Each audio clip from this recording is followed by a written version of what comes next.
guys hear me? Okay. Okay. Good afternoon. Dr. Kranthi Mandadi was invited to speak about his research area. He's a principal investigator at the Department of Plant Pathology and Microbiology at Texas A&M AgriLab Research and Extension Center at Weslaco, Texas. Okay, Doctor, welcome. Well, can you guys hear me over there in the back? Okay. Well, I'll start with thanking Dr. Jose Luis Hernandez and also Dr. Victor and Dr. Nympha Rosa, who's not here. She has always been asking me to come by and visit. Finally, today, I get to see the center and I get to see everybody and meet. I met some of you. I see some new faces, but if we can get a chance after I finish my talk, I can be coming to the labs again, hopefully, and then we can, if you guys want to talk to me something more details about my projects, which I'm going to go over right now, we could discuss and meet. Okay. I'm also looking for faculty, active collaborations that you might be working on and that might be interesting for me. We should get together and talk. Okay. So just to give a little bit background about me and where I came from. My lab right now is at Texas A&M AgriLife Research, Weslaco. Everybody is familiar with Weslaco city, right? Not? Yes. Okay. Good. So we're just about 15 miles out. Maybe 20 miles from here. Dr. Jose Luis comes more often, so you should come by next time. If anybody is interested to come and visit us, please tag along him. Okay. And so over there, my lab is focused on studying, importantly, plants and studying the genetics of how they respond to a different stress, abiotic and also biotic.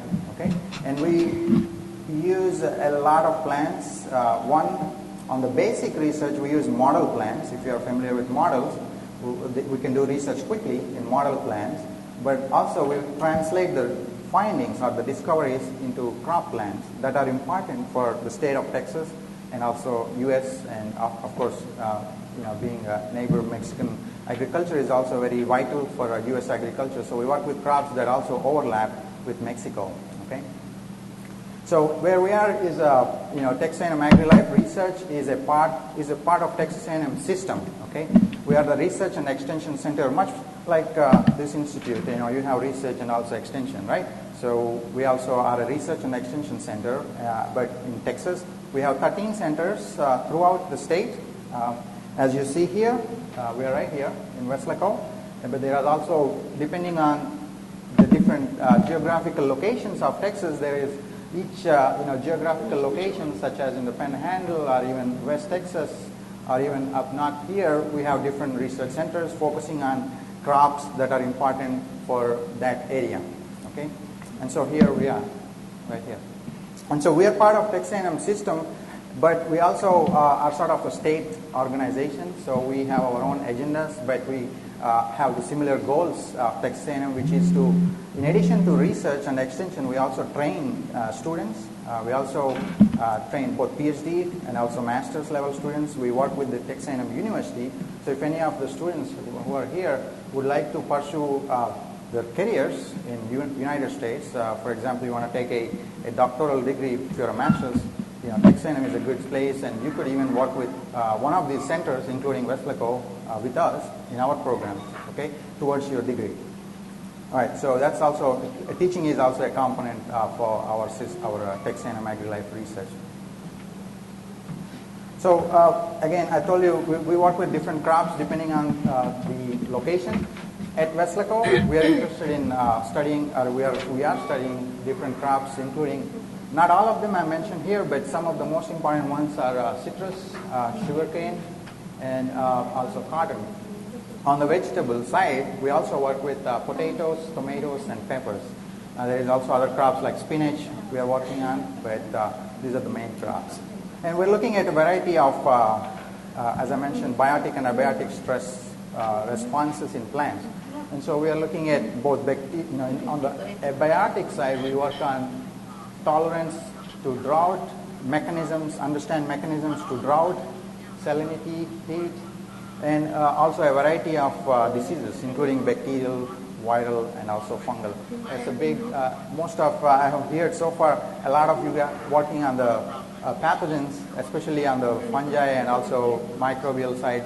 So we are working on the plant side. So we're kind of like considering your, whatever you are doing is a counterpart for our research. What is going on in the pathogens, but also it's important to know what is going on in the plant side. So as I'm going to talk throughout part of what I am doing myself. That's so far the overview of the center and the programs and the crops that we are focusing on. But at the center, I just want to point out that we have a lot of resources very similar to on yours, what you have in your labs, and also some core facilities. We have also capabilities to do a lot of things. And some of them I just showed here is we have a plant biotechnology transformation facilities. We transform almost any crop that I just showed you. We can transform to genetically modify and make them resistant to stresses. And we do that in our biotechnology labs. We share some common core research facilities with other labs as well. And also we have growth chambers, greenhouses, and also active fields that are maintained to do a lot of field trials. So we, from A to Z, discovery of whatever pathways to translating those back into plants, we have the resources to do that. And so my lab is importantly focusing on a few traits, not all crops, but a few traits. And some of those are important for the bioenergy grasses. Okay, everybody familiar with bioenergy? Students, master's, PhD students, you should be knowing already. What are the bioenergy crops that you think are important? Sugarcane, energy cane, sorghum, energy sorghum. These are all different plants that are, and also switchgrass is another grass that is a very important bioenergy grass. We can harvest energy from these plants, okay? And because it is important for not only the sustaining the economy, or fuel economy of the world, but also it's important sources of food. Sugarcane is a food crop too, right? Corn is a bioenergy crop too. We can extract ethanol from corn. And so we are working on these bioenergy grasses and understanding. There is a lot of diseases and abiotic stresses that affect the grass productivity. So we're trying to study them, and then so we can make them better. So we can harvest more of their production on the agronomy side, but also on the bioenergy side. Okay. So that's an area of research my lab focuses on. In addition, as I mentioned, we also use some model crops. And here I just have you highlighted a few. Brachypodium distichion, if you are not familiar, this is a model bioenergy grass. Okay, and I'll tell in a minute why that grass is important. And so we identify a lot of things here, in these different grasses and diseases or stresses, and then we also do targeted approaches, including biotechnology. We apply those discoveries to translate the findings. And we, in addition to bioenergy, we also work with citrus, and as I mentioned, also the different vegetables. So I kind of divided my different projects that I have in the lab. And so the first one that I'm going to go over is the monocot disease signaling and biology. Now this is a more, I would say, a basic research. We are trying to understand quickly the mechanisms for stress resistance in bioenergy grasses. Okay, so that's a basic research project, and I'll show you how we use that to do the translational research as well. Okay, so why is it important to study monocots? If you are familiar with, I just mentioned bioenergy, right? So monocots, including grasses, they are all sources for food and also fuel, right? So all the crops that I just showed here, these are all belonging to monocots. They are the monocot, the class of plants. There is dicots and monocots, right? And so cane and switchgrass that are important for biofuel, and these crops, these are all important food crops. So we, as on this planet, these are very important crops. So and studying their diseases is very important too, because there is a lot of diseases that affect these grasses, and including viral diseases caused by plant infecting viruses. And one of them, and just showing an example, this is a little bit an older figure. Just one virus, wheat streak mosaic virus, it causes close to 3 million metric tons of losses in wheat just in 1 year, and that's only a number in USA. And so that's a huge loss of crop, any of these crops caused by these pathogens that infect them. So that's the significance of why we're studying, it's important to study monocot diseases. And so today I'm going to tell you a story about one virus. Okay, so how we are using this virus to study the disease interactions between viruses and plants and or grasses. Okay, and so that virus is called panicum mosaic virus. If you have familiar with viruses, the virus genomes are two types, or actually it can be three types. One of them is an RNA virus, and the other is a DNA virus. Humans, you and me, the viruses that infect food grain, millets, also millet and some other millets as well.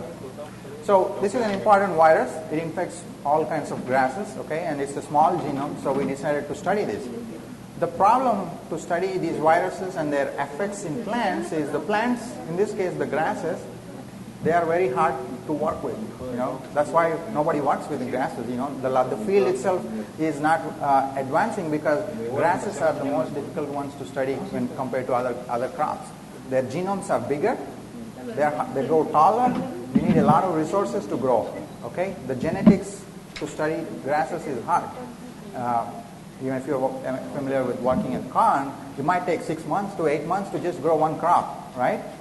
So essentially, you're doing one experiment in 8 months, and if it's gone, if it's not working, you need to repeat that all over. So your masters might take 5 to 10 years, if you're on a project in grasses.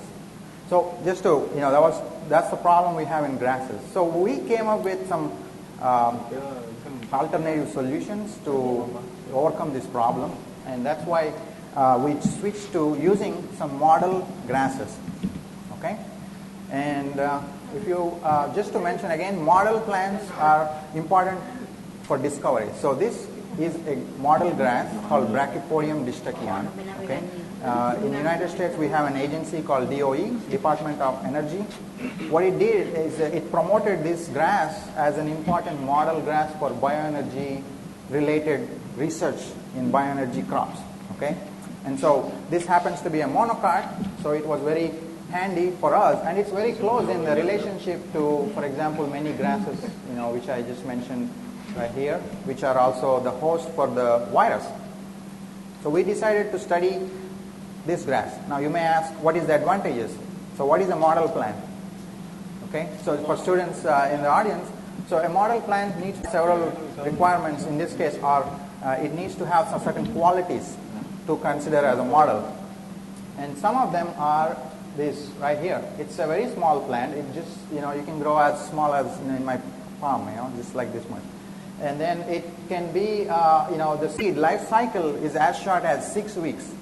You can get seeds in 6 weeks. I mean, a generation is 6 weeks. So it's a very short generation compared to sugarcane, which is essentially a perennial crop, but it can grow up to 3 years. But very important is the genome is very simple. Okay, it has a diploid genome, which means it has 2 pairs of chromosomes, just like you and me. Unlike some other field grasses like maize, maize is diploid, but some sugarcane is octoploid, which means it has 8 copies of each chromosome. It gets crazy to study sugarcane genes. Anyway, so there is a lot of things that are good things about this model crop, including this small sequence. Genome is about 272 million base pairs, and it's a diploid, so the genetics is easier to understand.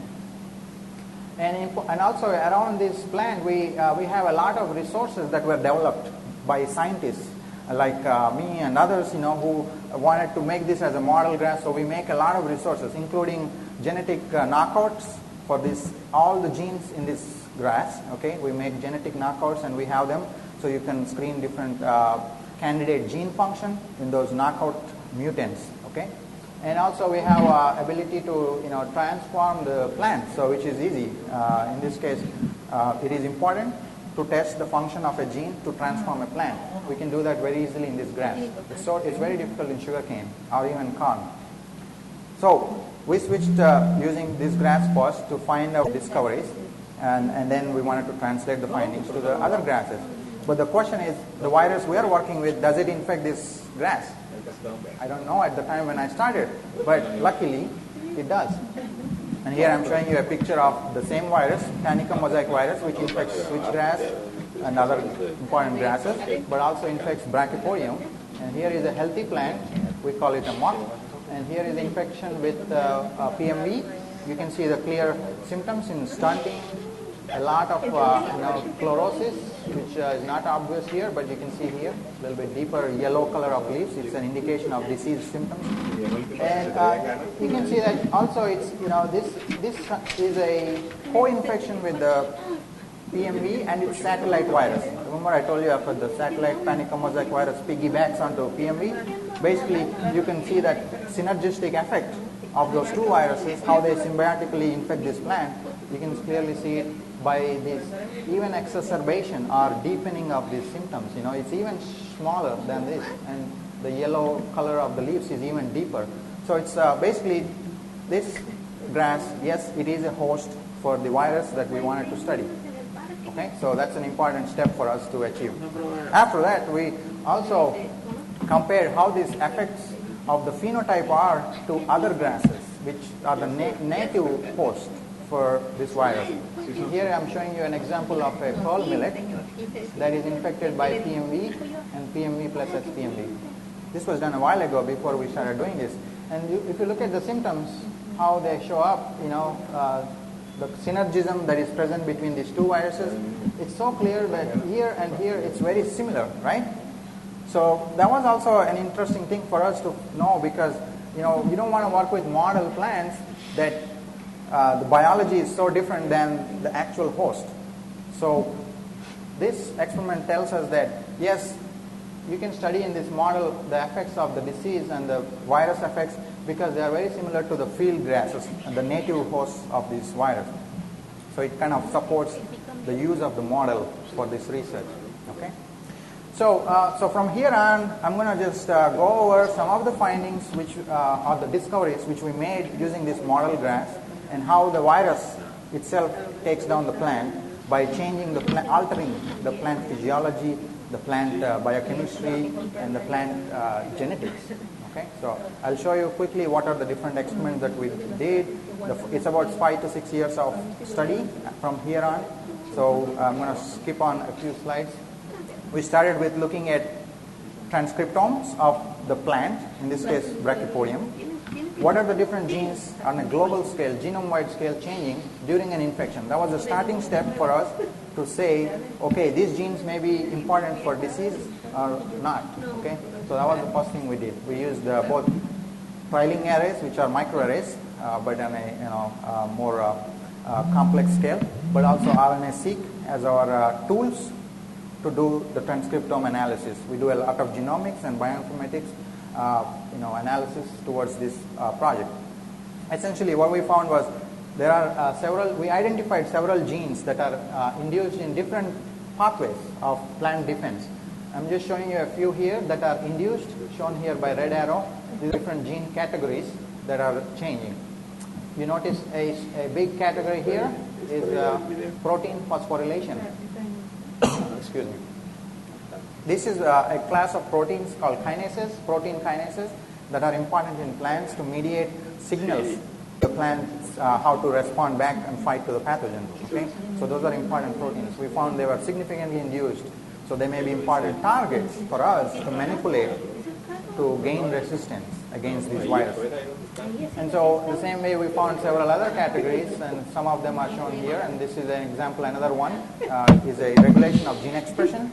It includes transcription factors. If you are studying cell biology, transcription factors are important to change gene expression, right? So they mediate the transcription of the whole genome, essentially. So we found some that are also changing during the disease interaction. All right, so just to show some more, zoom up into those categories. This is a phylogenetic tree that we basically identified some of those transcription factors. In this case, I'm showing you one class called Warki transcription factors. These are a super family of transcription factors in plants. There are about maybe 100 of them, or close to 100 in plants. I don't know any other, maybe, I don't know, fungi has them, but these are very important for plants. And protein kinases, the one that I just mentioned, this is another phylogenetic tree of the protein kinases that are also changing in our plants. All right, so after that, we also looked at, on a global scale, in the whole plant genome-wide scale, what are the different pathways of biochemical and metabolic pathways altered during a disease. Here I'm showing you some analysis of a transcriptome mapping onto the plant metabolite pathways using a program called MapMan. Basically, it is categorizing all the pathways of a plant into this one slide, the major primary and secondary metabolism pathways. And in each of these, for example, this is minor carbohydrate pathway, and cell wall biosynthesis, lipid biosynthesis, amino acid biosynthesis, and so on and so forth. Now, in each of these boxes, there is a little square, green or red or pink. They indicate different genes in that specific pathway. Either green is for low expression, which means they are suppressed, and red is for high expression, which means during a disease this pathway is upregulated. Okay, so you can see on a global view there is a significant reduction in cell wall lipid biosynthesis because there is more greens, right? And you compare to, for example, amino acid pathways, there is significant induction in a lot of amino acids here. Okay, and if you notice here, there is light reactions, which is a part of the photosynthesis that plants have to perform, right, to survive. So a lot of genes in that photosynthesis is suppressed. And that makes sense because plants that are infected with the virus seems to be chlorotic, yellow, because their chlorophyll and photosynthesis machinery is breaking down, or the virus is taking it down. So what we found at the molecular level sort of corresponds to the phenotype as well, what we are seeing outside. So in addition to just looking at these metabolic pathways, we actually went ahead and pulled out different defense-related hormones and their respective genes that are involved in signaling. If you're not familiar with plant defenses, there is 3 major hormones that are important for plants for defending against pathogens, any kind of pathogens, bacterial, fungal, or viral. And those are here shown. Just salicylic acid is one major one, and jasmonic acid and ethylene. And we found that salicylic acid hormone responses are strongly induced during virus response. And jasmonic acid and ethylene responses are downregulated. And the lists essentially are different genes involved in those pathways of either the hormone biosynthesis or even the signaling. Okay? So it can be a lot of data here, but just to give you an idea that I'm just showing you that the viruses do have different effects on different hormones, and these are the main hormones that we found. So we confirmed the expression changes in those genes, in those hormone pathways, by actually measuring the hormones themselves. And some of your groups here are also working on some important hormones, including Dr. Jose Luis working on auxin.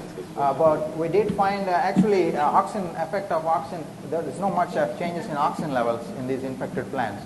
But viruses do induce these salicylic acid shown before by showing the gene expression changes are induced, right? So we do have that salicylic acid hormone is higher in the plants.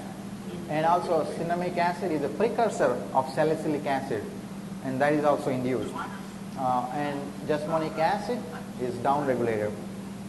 And interestingly, we also found that there is another hormone called here ABA, abscisic acid. If you heard of it, it's an important hormone in abiotic stress response, which means drought, maybe salt or cold. ABA is a major hormone. We saw that was also induced. So it's an interesting thing to see that there is a lot of crosstalk between a hormone in abiotic stress and also biotic stress. So a lot of we always talk about one hormone at a time, one pathway at a time. But in fact, in the plants, the way they are working, even probably in other microorganisms, they're interacting together with each other and communicating the different hormone pathways. So that may be another aspect of research that we can follow to study the crosstalk. Okay. Okay, so and just another to wrap up on our quantification of these hormones, we also looked at some fatty acids, which are important molecules in plant defense, especially in response pests like insects. But we also saw that some of these hormones, in this case fatty acids, are also affected during virus infection. And here I'm showing you one of these hormones here, palmitic acid. It's a long carbon fatty acid, and also another linoleic acid, which is induced, while linolenic acid is downregulated.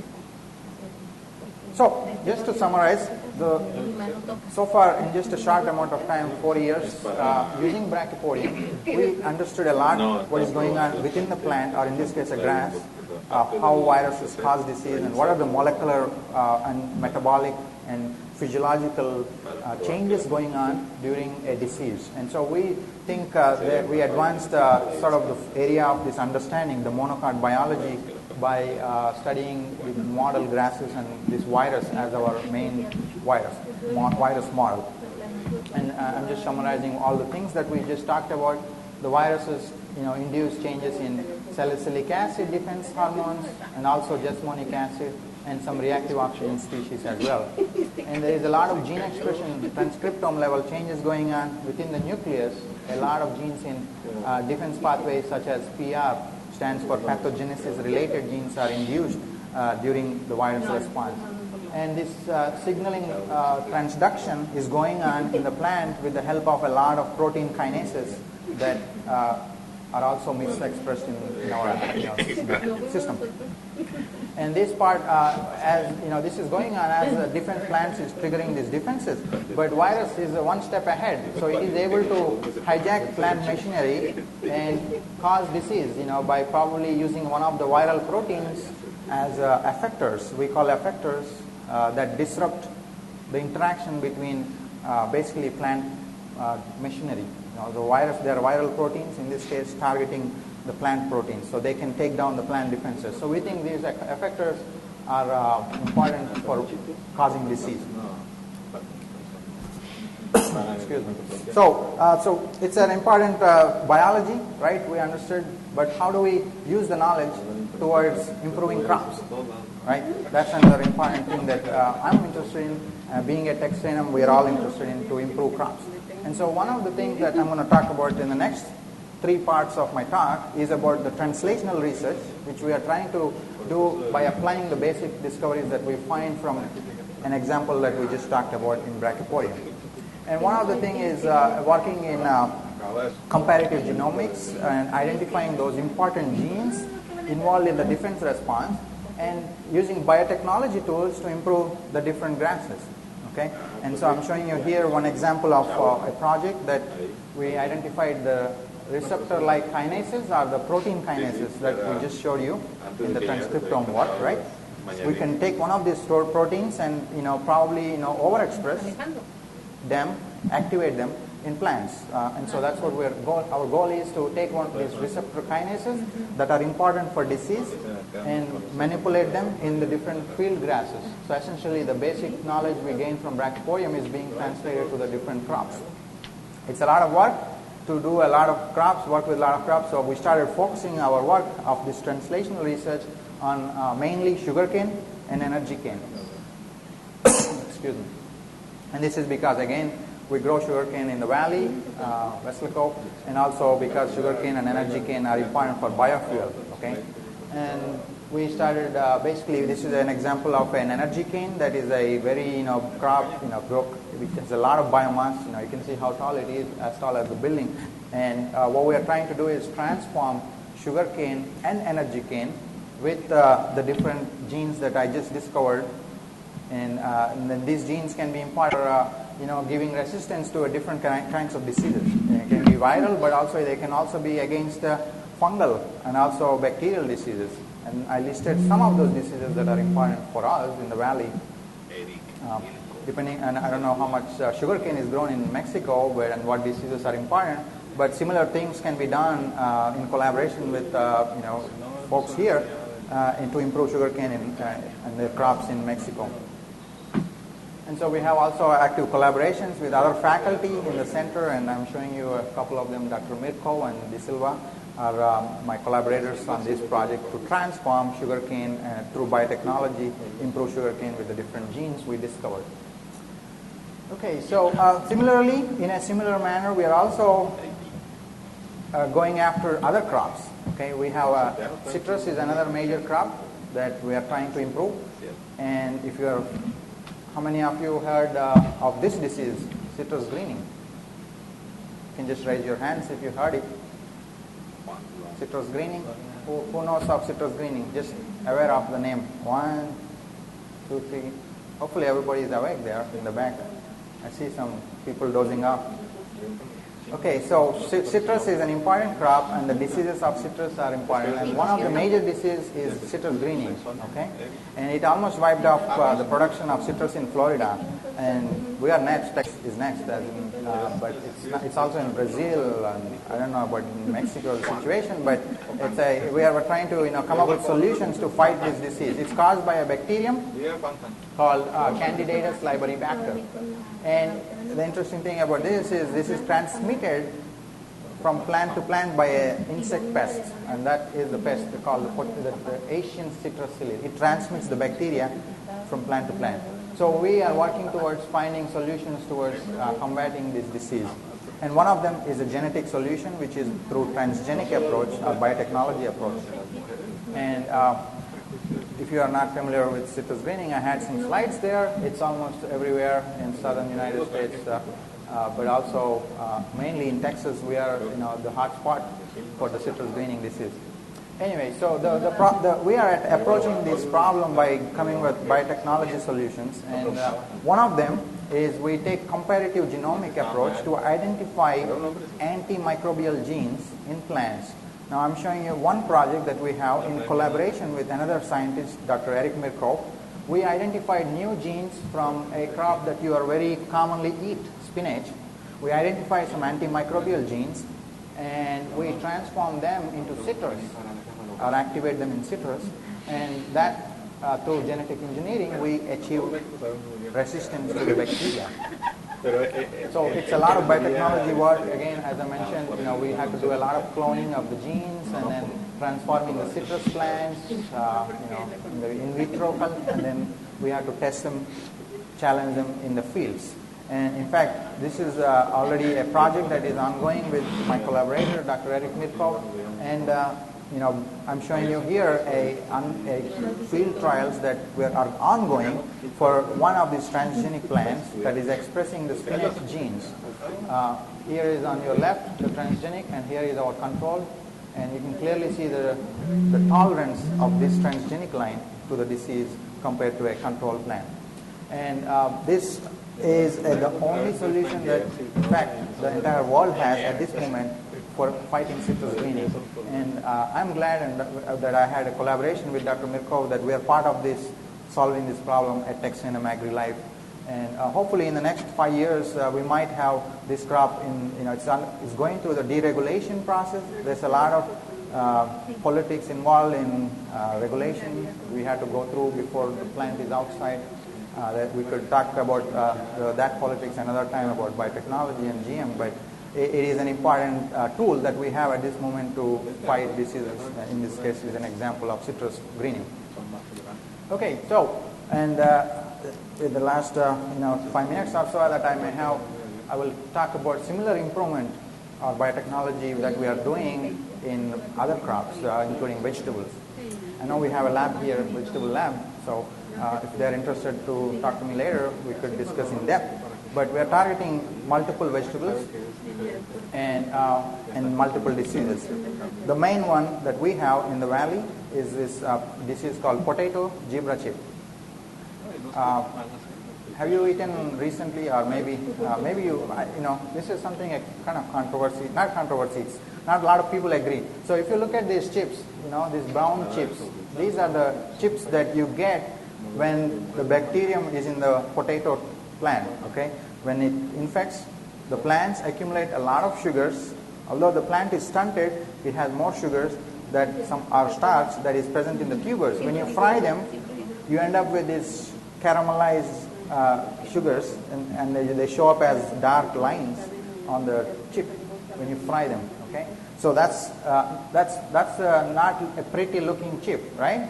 So a lot of people, in terms of Lace is a major chip industry, they don't want these chips in their boxes that they are selling HEB. So they are the main proponents for, okay, we need to find solutions to eradicate this disease, okay? But I have eaten these chips a lot of times. They're the same as the regular chip, by the way. So, but you know, it looks are good. You know, you need to have a pretty chip to sell it. So that's why we wanted to fight this disease. Very similar to the citrus greening, this disease is caused by bacteria, and in the same sort of genus, Candidatus liberibacter, but a different subspecies, Solanacearum. Okay, and it is also transmitted by a vector called potato psyllid. You know, the other one, citrus greening, is transmitted by Asian citrus psyllid. This is a potato psyllid. But at Texas A&M AgriLife, a lot of folks are working in this area of research to find solutions for this disease. And my lab and a couple of other collaborators are trying to find genetic solutions or biotechnology solutions.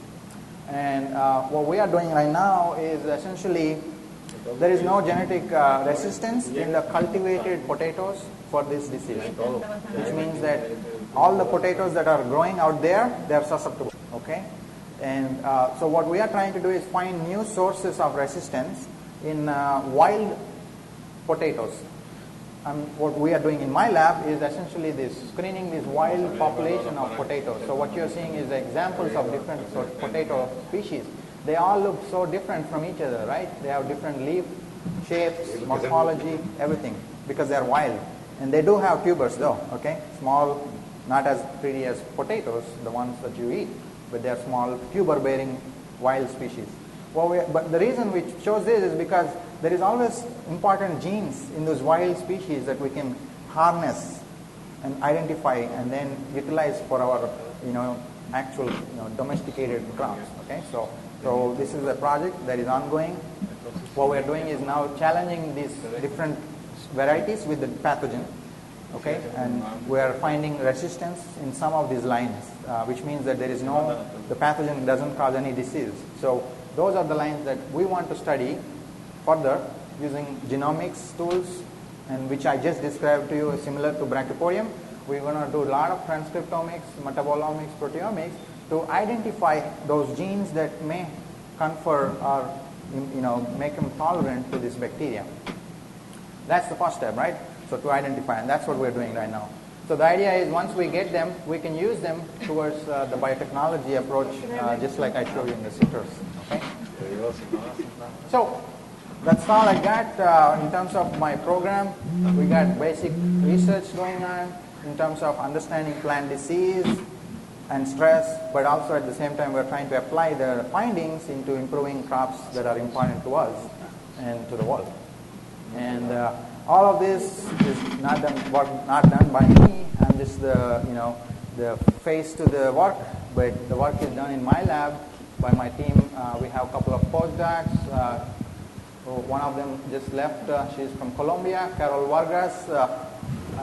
She started with me a couple of years ago working on sugarcane. And Shankar Pant, she's now in College Station, Texas A&M, took up a different job. Shankar Pant, he just joined me. He's from Nepal. He is working on Brachypodium a little bit, and also with some of the potato work that I just showed you. And I also have some undergraduate students in work. They're getting their undergraduate. They're actually pre-med students in UTRGV. The UTRGV is University of Texas in Rio Grande Valley. And they both are very smart undergrads. They are interested in science and research, so they came initially as volunteers to work in part-time, but almost they are doing as much as their full-time master's level students work. Ashley especially, she is screening a lot of potato germplasm that I just showed you. She is screening for disease resistance, and the lines we identified are what she has done. And we also have a technician, Victoria Mora. She's an all-rounder. She works on several projects. She's excellent in transforming sugarcane. So we work as a team, and we're always looking for new students, new persons to come in and join our team. If you are a graduate student, master's, and you want to do PhD in Texas A&M, count us as one of the places you can get. And if you want to have a job opportunities or as internships to our institute, work in one of our projects, learn new things, and also come up with new solutions for the things that we have right now. Of course, we also collaborate as a team with the rest of the scientists throughout Texas A&M and also other universities in the state and United States. And I'm just listing you all my collaborators right here. Sonia Irigoyen is a research scientist, a full-time in Texas A&M AgriLife. She also happens to be my wife, and she's from Monterrey. And so it's a very good collaboration we have with her in studying all the diseases we are working on. And also we have faculty at Texas A&M, Karen Scholtau. She and me worked on Brachypodium. I did a postdoc in her lab, and we are still continuing our projects in Brachypodium as a collaboration. And Dr. Eric Mirko is the one who has been spearheading the citrus greening project, and I happen to collaborate for the last 2.5 years with him on identifying new genes from spinach to transfer into citrus to fight citrus greening. Carlos Avila and Ismael Badillo are my collaborators in potato and tomato pests and the projects related to the diseases and abiotic stresses. George De Silva is our sugarcane breeder. He is the one who we are working with. In addition to the biotechnology solution, we want to do the traditional, conventional approaches as well. With him, we are trying to identify markers for all the resistance genes and use them in breeding. So more like a marker-assisted selections and molecular marker-assisted breeding. And we have collaborations in other universities, Texas A&M Kingsville, Veronica Ancona, in some citrus-related projects, microbiome projects that I didn't get a chance to talk today. And also some folks in USDA ARS. They quantified a lot of phytohormones and metabolites for all the things that I showed you.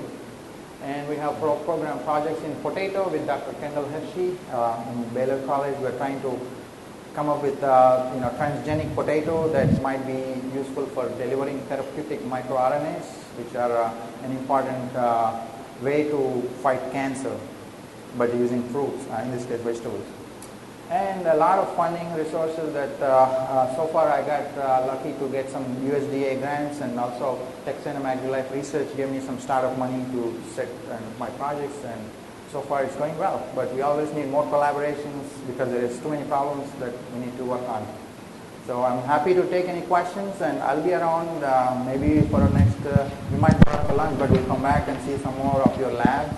If your students want to talk to me, or even faculty, any areas that you're interested, we can work some collaborations there. Okay.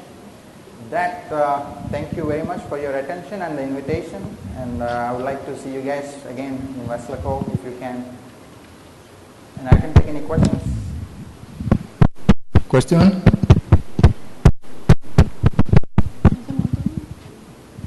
Doctor. Got a mic?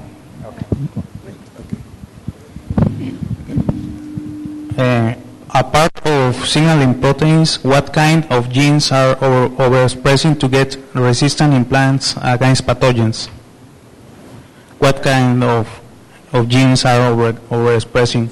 So the question was, apart from signaling proteins, what kind of genes are induced during a defense response? Let me go back to one of the slides that I have in the beginning that has an overview of the different genes. Okay, so this is basically to answer that question. Here we are seeing a lot of genes also involved in primary metabolism that are changing. In addition, those primary metabolism genes are not necessarily involved in defense signaling, but they are important for fighting the pathogen right away, the first line of defense. So here are some classes of those genes. And in this metabolite, carbon metabolism, for example, defense and also cell wall remodeling genes are involved. So maybe the pathogens are trying to fight off by first remodeling whatever they have, the physical barriers. It could be cell walls, or it could be the wax, cuticles, or any kind of immediate molecules, primary metabolites that can be made fight against the pathogens. So those are something that are changing. But also we saw some genes in cell death that were also induced. Now that to me sounds like it's like a counter action, like a suicide attempt of those cells that get infected to kill its own cell, so that the disease doesn't spread further. So there is also genes involved in autophagy and cell death that are also triggered during disease. Does that answer your question? Yes, thank you. Doctor Mendoza o... I see some hands there. One.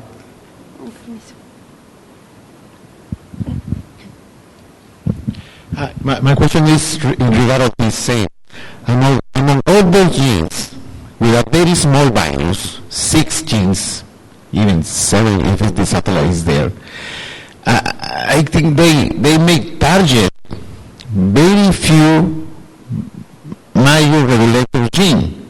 It's the only way to explain a lot of genes affected by that virus. My question is, do you know, you have any idea, which are those major regulatory genes that are affected at the beginning? The other ones as a response of the first one. That's a really nice and great question. So that's one of the questions we are trying to address right now. So the genes that you're seeing here could be involved in early or late or even as a consequence of the disease too. And so his question, Dr. Hernandez's question was to what are those early signaling genes that may be, changing the rest of the gene expressions. So we don't know the answer yet because this is a snapshot of 7 days after infection. Okay. Now what we are trying to do right now is, in fact, tease apart by not just infecting the whole virus, but add one protein at a time in the plant by transgenic or transient approach. So one of these viral genes, for example, right here. So what we are doing right now is taking each of these proteins, one of the proteins of the viruses, and adding them to the plant cells and see what the responses of the genes are. So the virus, the way it infects plants is once it gets into the plant cell, it hijacks first thing is it makes more of its own proteins. Okay, so one of these proteins we think is called works like an effector. It acts like an effector to take down 1 or 2 genes. So we need to understand at that interaction at the biochemical level, the protein-protein interaction between these initial proteins that get into the cell and what other proteins of the plant side it is interacting with. So that is a project of a PhD graduate student, in the collaboration lab with Dr. Karen Sholtoff. In fact, he's looking at each of these proteins and putting them in not only plants but also in an artificial H2 hybrid system where we have cloned the whole library of plant genes and we have the viral proteins one by one. We are trying to understand those interactions. But so far, I don't have the answer for that. We don't have those genes. That's the ongoing work too. Thank you. Okay. All right. Yeah. Hi. Thank you for the presentation. My question is on the Liberibacter, Candidatus liberibacter. And my question is, I read that they are not culturable. I want to know if they are culturable in the laboratory now, or there are efforts gearing towards being able to culture them in the laboratory for easy, at least to study them further. Did you visit my lab already? Mm-hmm. No. One of the projects in my lab that I didn't talk about here. Well, the question he has was the Candidatus liberibacter, which causes citrus greening and also gibber chip. It is a bacterium that you can culture it. It's in the plant, transmitted by the insect vector. So he's asking, are there any efforts going on to culture it?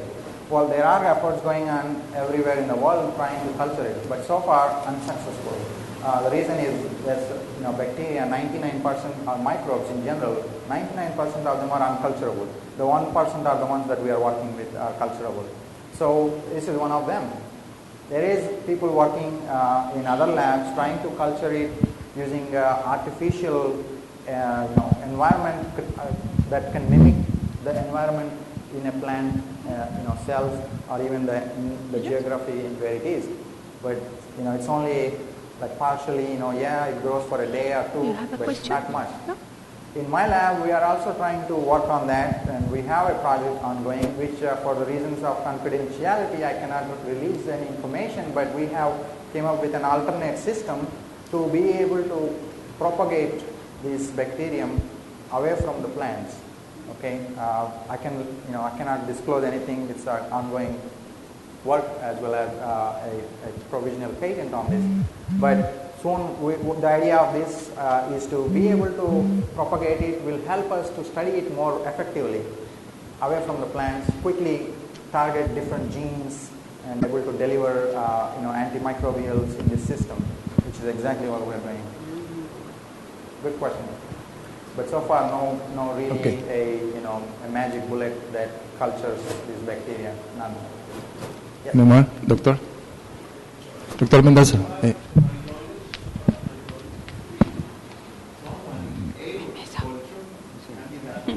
Thank you. Yeah, that is true. They actually, have some reports like that. As I said, 1 or 2 But there is actually another species called Libribacter crescens, which is a different one compared to the Libribacter asiaticus or solanacearum. The crescens is another bacteria people are studying because it can be cultured. But it's not the same species as the other ones. There's almost even 2% of the genome is different. I mean, there is 50,000 genes different 10,000 genes different in the 2 species. So people are using the Libribacter crescens that can be cultured as a surrogate, if you will, bacteria. And yes, and there people are studying some different ways to improve the cultures, but not like E. coli or any other bacteria. Rodolfo? Doctor, the result you get in the project number 3, in which you use spinach genes transferred to citrus. My first question is, it was orange 3? So we did, it was work in Dr. Eric Mirko's lab is my collaboration on this. So I come in the gene discovery and their lab is doing all the transformations of the citrus. They put it in, oranges are very susceptible, so they have it in oranges, sweet oranges, and also they have it also in grapefruits. They also are doing it in lemons and limes. So it's going to be going into every citrus that you eat, essentially. So we do have in different crops, in different citrus varieties. So can we say that that result we can expect in all kind of citrus? Sorry, can you repeat that? The result that you get, we can expect that the same result in all kind of citrus? So the picture that I showed you of the field trials that are going on are for I believe it's a sweet orange. Okay, here. I think that's a sweet orange. There you go, Hamlin. So this is what we see in sweet orange. So the other plants are still, they're just transgenic. Even we have small plants in the fields, not the field, but they're in the pots right now. They show promising results in the pots, small scale in the greenhouse. But they need to be also be put out in the field to further. This is just the last month or 2 months ago, Dr. Mirko gave me this slide that is update from last 2 months ago or 6 months ago. So that's the next step to test in the field. But I'm guessing it will be the similar results because the genes, essentially they are taken from spinach. And if they work in one citrus, I don't see any reason it won't work in another variety because they're already different genus. You take genes from an orthologous plant and then you are moving to one. So within species of citrus, it may not be much of a difference. Thank you, Doctor. Yeah. Any others?